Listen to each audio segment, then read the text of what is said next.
because if you're looking at this and you're saying, oh, I just have to mine, 30 million or 31 million rare, basically, to finish this over 2 days, it's like, well, what's my mining rate? And we can go take a look real quick.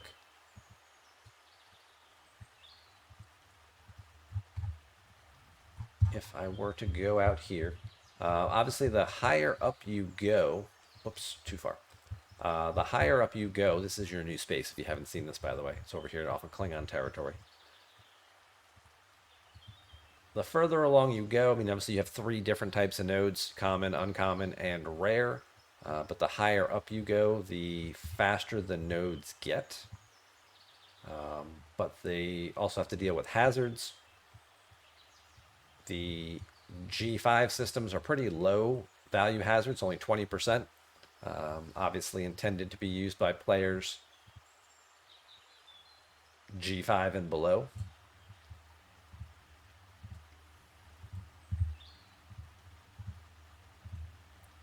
They don't have any hazard research, and that is the downside to it. But because it is such a low hazard rate, it would take 41.5 minutes. We'll round it to a half. 41.5 minutes for your ship to completely get stripped of its hull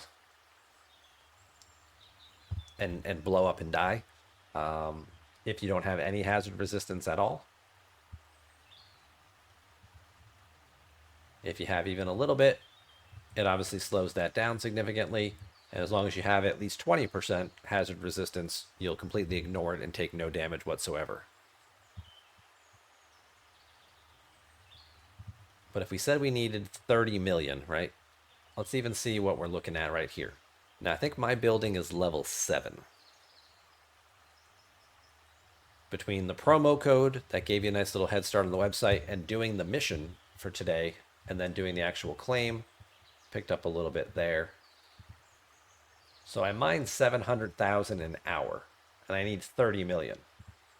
So if I can do,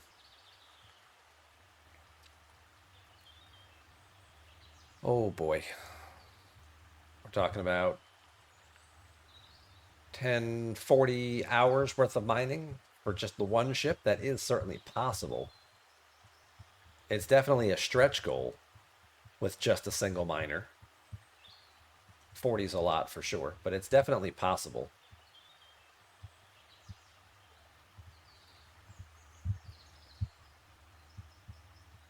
And then if I go look at the higher level systems, I am mining a little faster up here. I'm getting over 800,000 up here in this particular system. So that's a little easier, and again, speeds things along a little bit. And if I have 2 ships going, well, now I'm kind of cutting that down. Now it's only 20 hours of mining over 2 days. So for G6, is it possible? Yes. Does it require a big commitment and investment? Also, yes. Why is my ship making it look like it's not going anywhere? Awesome. We just love when that happens.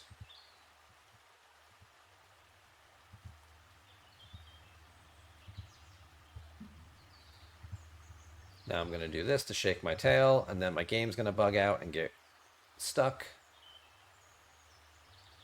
And then I'm not going to be able to go back on this mining node, and someone's going to steal it. You son of a bitch.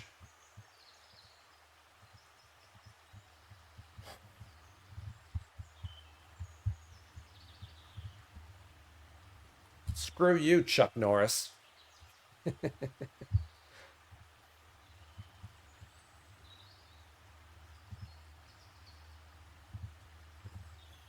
No. I mean, obviously, yes, I moved off the node. He's got 2 of them, though, which is never fun.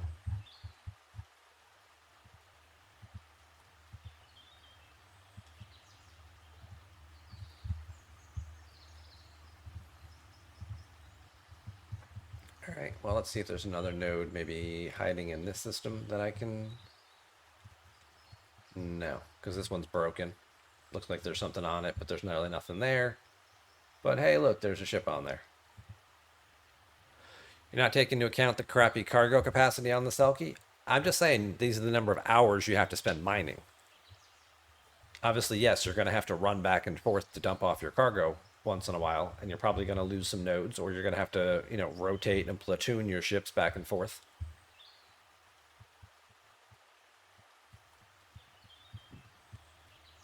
But that's all that people were wondering is it actually possible? See, now this ship is all bugged out. Because I did the, shake and bake to lose my tail, now my ship is all bugged out and it'll keep telling me like, oh, you can't perform that action while in warp. And it's like my ship isn't in warp. It's something weird with these new systems that I've noticed that this seems to be happening in, and it's very unpleasant. Hopefully they'll get that fixed into day 2. Hazard research starts at 61. Yes. There's a prime that you can buy. That's a G6 issue. You can also, as you're leveling up through G6 base, there is also a Chaos Tech.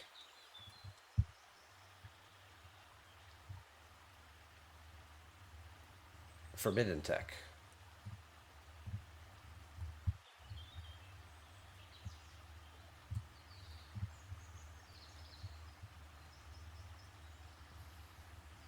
Which one is it?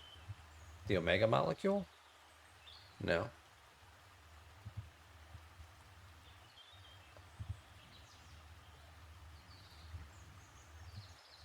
It's the rare. It's the epic. It's the status globe.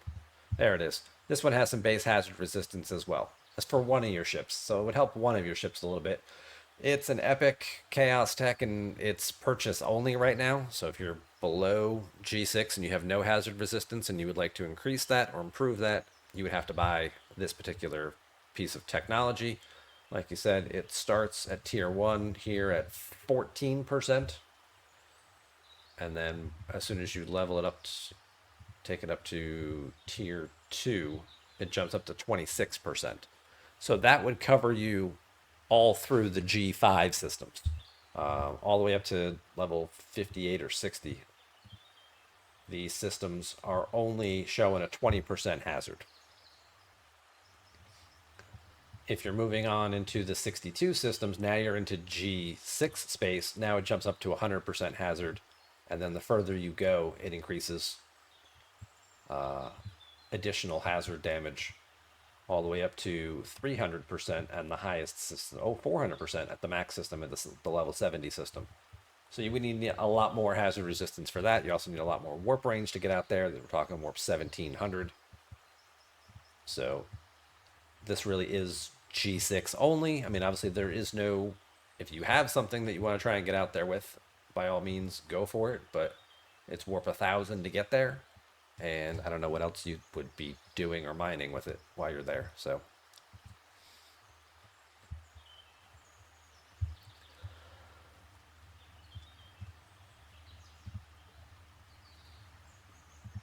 just bring your warship. Yeah, the warship was delayed because it was also stuck in warp, which is another little bug that's going on right now, unfortunately.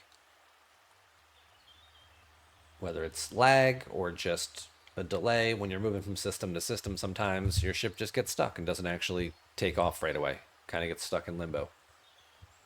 But anywho, we're looking at, just mining rates and things, and it is definitely doable. It's just not the most practical. Would certainly require a lot of effort if you wanted to try and finish up that event. And then the other third event in here is, this is just a mining event for points. This is an SLB. That might get you some additional currency for your troubles. SLBs are what they are. People who want to put in the effort and make the time, or have made purchases in the past that have pushed them further ahead. The winners just keep winning SLBs. It's the same for every other event for most of this game. So those are the ones that are going on right now, and then we're going to transition into a couple other ones later in the week, where you'll have, this is a server-wide ones, doing this whole Hurok invasion kind of stuff, and that'll all happen on Thursday, so we'll deal with that in the future when it happens.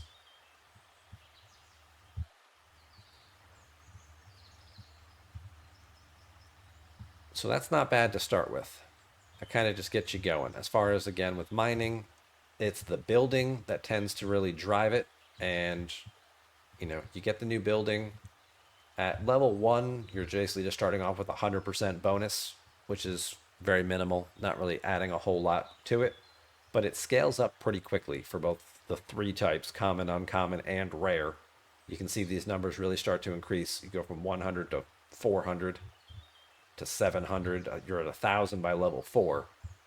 So you're really getting some decent mining bonuses pretty quickly. And just even just by level 10, your mining rates, you're talking about 3,000 and higher, basically,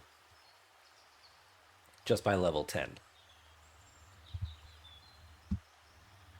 So this is really where the crux of it all, where it all comes from, is the building. I don't think we'll see a specialty mining ship. I think that they've given sufficient bonuses here. If you do want to get a big head start on this, people are saying if you buy the pack in the store, you can get to like level 30 with this building. Let's see if it's on stfc.space already. Buildings.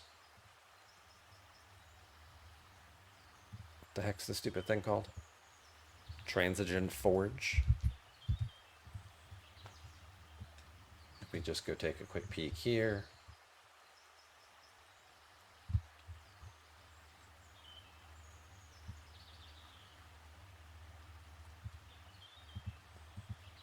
Yeah, leveling it up does not really cost a lot per level. You're talking about less than 100 to, less than 100 per level through the first 20 levels. 19 levels. So you're going to get to 20 pretty reasonable with a purchase, or if you're going free to play. Like, it's not a lot of materials. And from what I've heard, so the pack in here,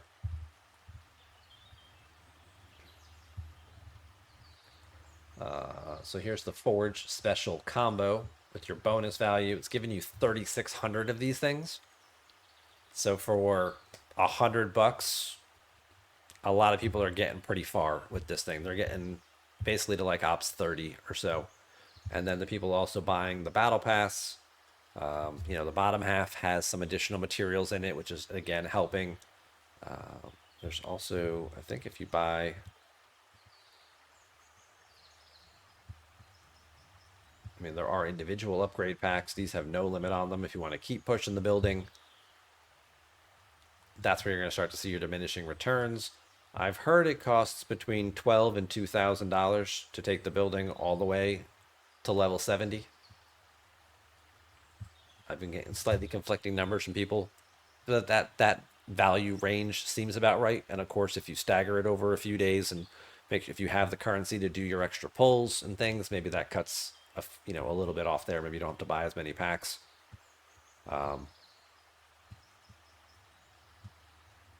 Ask Griffin. Well, Griffin's going to give you two numbers, right? Griffin's going to give you the number of what he thinks he spent on it, which is what he's going to tell his significant other he spent on it. And then there's going to be the number that it actually is, because he always underestimates what it actually cost.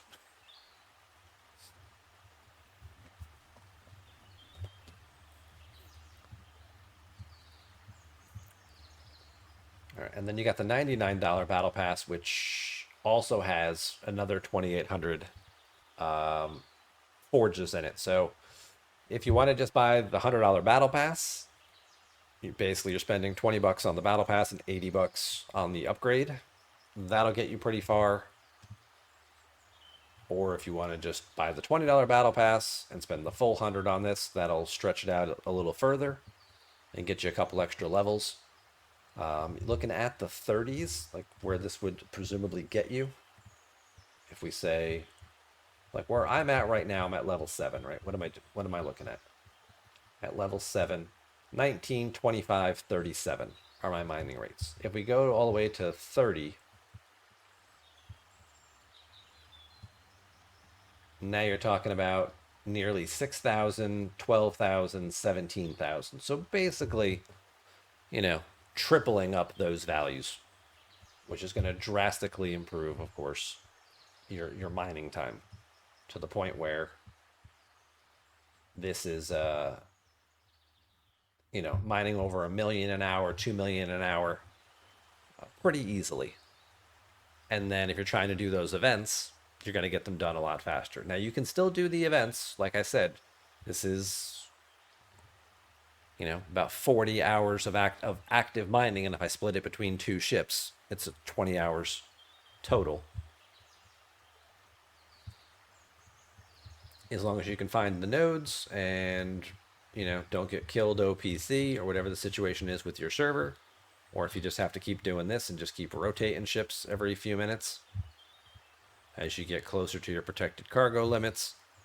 Obviously, yes, it's a pain in the ass, but it can be done. So, it can be done. James, never heard that one about him?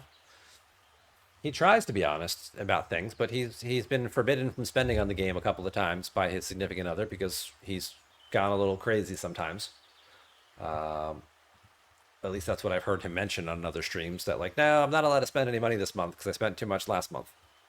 So it wouldn't surprise me, like, many spouses out there where they tell you, oh, it was about this much. Well, was it that much or was it something a little different? Oh, it was about this much. Mm-hmm.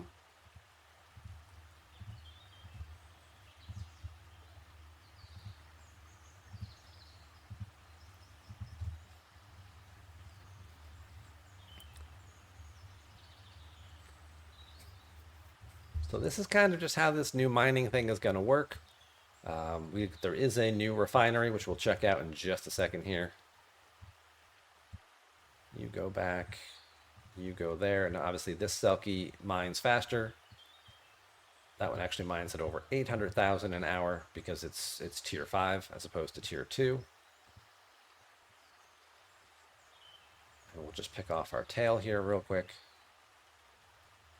These are the Suliban chasers here. We'll talk about those in a minute as well. But the other thing with the mining that I will just touch on is the refinery.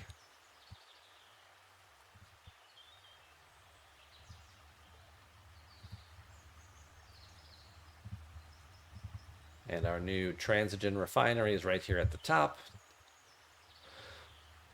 So all this mining that you're doing, there's 3 different types, of course, and there's 3 different currencies that they lead to. You're talking about common, uncommon, and rares. You need different amounts for different ones to do the refineries. The pulls are giving you this material, and that material is really only needed so far that I've discovered. I forget what you need for the building. I'll be honest. I think it's the commons is what you need to upgrade the building. So that's not bad to keep doing this, to keep upgrading the building. The rest of the stuff is used for some of these other turn-ins over here. We're talking about being able to source some artifacts. You've got older artifacts in here that you might already have that you can finish working on, get leveled up the rest of the way. The rest of it is for a couple of new artifacts that were just released that you can also start sourcing if you want. Get yourself some Apex Barrier or crit damage or whatever the case may be. And then there are common, uncommon, and rare versions of all those, right? You're chasing some of the older epics that you may or may not have other sourcing for, some of the older rares that you get out of your daily artifact redemptions or weekly artifact redemptions. Your temporal ones that you can pull, and then a few other ones, right? Like the Glavin that just now got additional sourcing if you want to try and speed that along, the acquisition of it. Instead of having to do it all through the Augment store, now you could pull some of it from here. And then a couple of the new artifacts that were just released. There's actually a couple of them in here. There's Earhart's Plane and stuff, and then you've got some of this other stuff out here with the Vulcan Scroll, Pike Sextant, all things that you can start to source by using those new materials. So the purpose of the mining is to get the material, which you can then turn in to get artifacts to help upgrade your game that way, or to redeem them for these consumables, which auto-activate. As soon as you buy it, it automatically activates, so it's not like you can buy it and save it, so keep that in mind. But there are different ones in here for all of your specialty ships. So if you're going to make a run, it might behoove you to save up some currency, like for your eviscerator, save up for 2 or 3 weeks, and then come in here and buy this 50% part reduction, and then stretch your parts a little further. Maybe you get a full tier out of it, or a tier and a half or something, to get you to the next humps. And that's for all the specialty ships are in here. The Cube, the Protector, the Eviscerator. There's Talios, Franklin, Voyager. All right, not all of them, but basically everything up through the last couple of arcs. Anything that's basically not archived or has been released recently is not in here yet. No Relativity, no Reliant, no Vindicator, no Revenant. Those aren't in here yet, but everything older than that seems to be. You also have research efficiencies as well for all of those, spending your different ships or just taking an active 800%. This is the G6 one. It's 800% increased research speed, so you can do all your research, get it upgraded for uncommon materials. So again, trying to help you accelerate and finish up a lot of this content is what this whole mechanic is. So if you can go mine the new stuff, you can turn it in, then you can turn this in, then you can play catch up and accelerate your content faster, so you can move through it faster, so you can get to the 60 plus area that they want everybody to be in.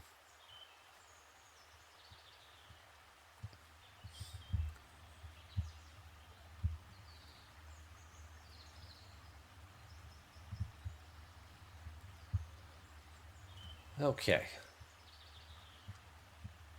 So that's kind of what's going on here with this whole new refinery. And then the canisters come from killing things. This works like the silent hostiles, whereas you only get to redeem the content or the turn-ins based on what your ops level is. So I'm mining in those G5 systems right now because it's easier for me to get to, and the hazards and all that stuff.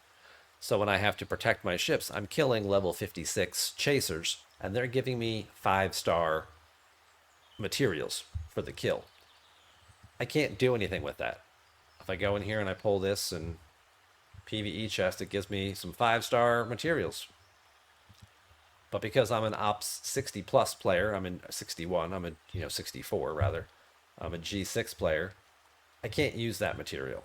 So much like the silent hostiles, you have to kill the things that are appropriate for your level to do these turn-ins.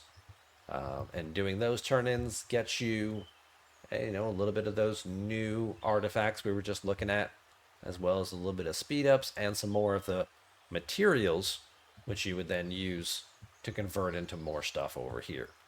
So all kind of feeding into, setting out your miners, killing the stuff in the appropriate systems to then get this stuff as rewards. A lot of this stuff is already in the game, some of it so you can play catch up, and some of it is new content as well for everybody who already has this.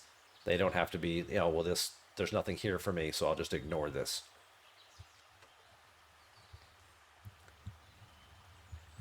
That's the basics of that kind of stuff. Hopefully that kind of explains what we're using the different loots and stuff for. What's up, Kelter? Welcome on in. Thank you for the raid. We're just going over the new loop. Isn't that fun? What are we mining for? Why are we killing this stuff for? It's entirely useless to farm chase. Yes, it is entirely useless to farm chasers below your ops bracket. So if you're a G4 player, there's no point in hitting anything in the 30s. You're just wasting your time. You're getting materials you can't use. I wish they had, let people know that, I guess, ahead of time. But I guess they figured, you've seen this before. This is the same mechanic we use for silent hostiles. You should know what's going on. And they did. They kind of repeated a few things, right? It's kind of a combination of a bunch of different content. You've got the hostiles that behave the way the silents do, where you have to hit only the ones appropriate to your particular level range.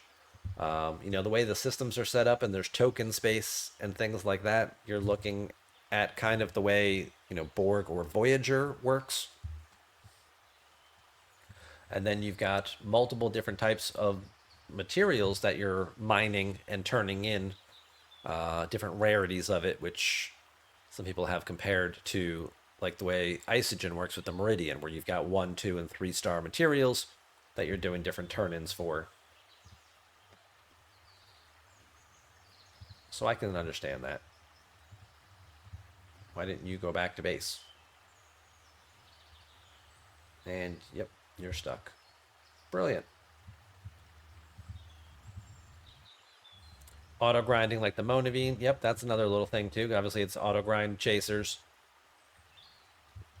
So that's another little piece of the puzzle. It's all familiar mechanics. It's nothing about this is a new mechanic. They have recycled 4 or 5 old mechanics and put them together. Cobbled them together to Frankenstein a new piece of content.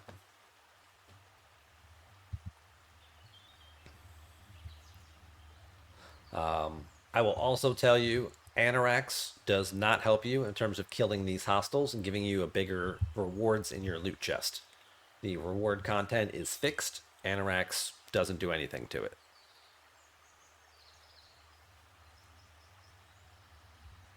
Well, crew is good for killing 66s. I don't know, Angel. I haven't fought one of those yet either.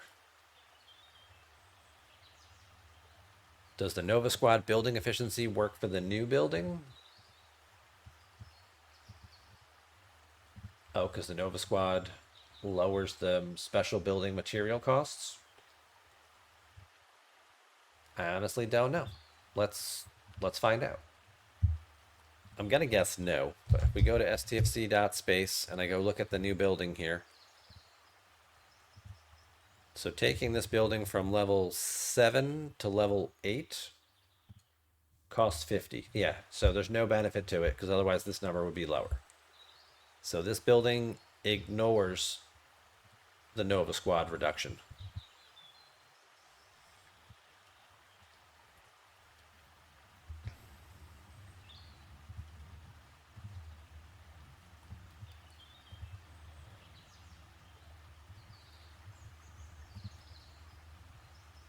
Okay. Yeah, I don't see like it's an interesting little loop and mechanic. Obviously, things we're familiar with, and the rewards for it aren't bad. Again, good way to catch up on some artifacts or catch up on some of those specialty ships to help get them completed faster. Perhaps then getting your archives done faster and moving on from some of these older loops. Nothing about it seems like super urgent that I'm gonna have that like, oh, I'm missing out. If I don't get this done right away, I'm missing out. Now there's events, and the rewards for the events though are also just like more of this content. If I finish this event, I get more materials, so I can do more of the turn-ins. That's not a big win for me. Um,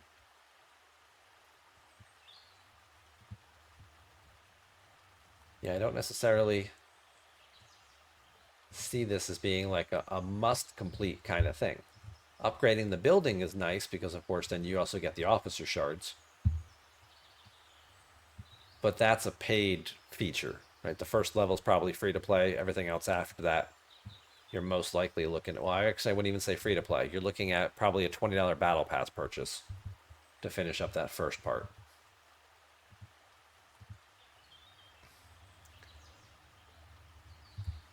So, yeah, so I think that's kind of okay and how that's working, but